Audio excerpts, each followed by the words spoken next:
One person who might be avoiding that sort of thing at the moment is Amir Khan. And before we go, I'd just like to have a little verdict from you, first of all, Barry, on that Khan-Barrera fight.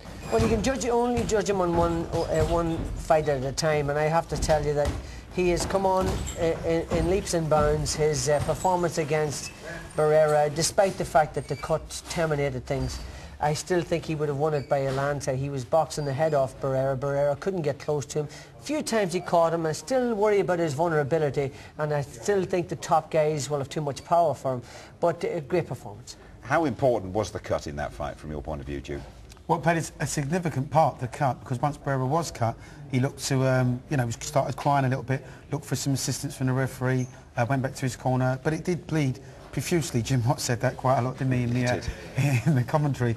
But as Barry's already said, I think Khan would have beaten him anyway. He was always beating him like 4 punches to 1 and was in and out all night. His hands were up, his chin was down, kept it down particularly on the way out.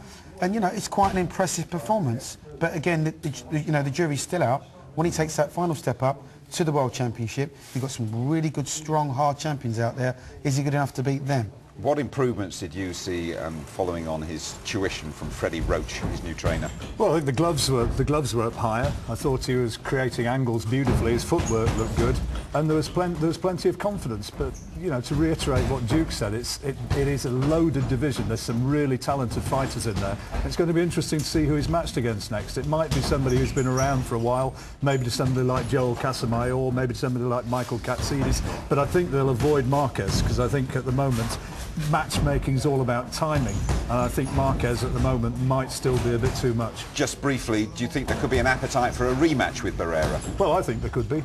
I personally would say yes, because there is an argument that Barrera was cut and that he didn't give the best of himself. You're not having that, Barry? No, I just don't think there's any point in going back there, and I think the general public, what we have now is we have more discerning fans. They know they're boxing, and I don't think there's any, they wouldn't sell out with that, because I just think he was out boxing, despite the cut, he was boxing his ears off, and he wouldn't have got near him, and he was gradually wearing them down.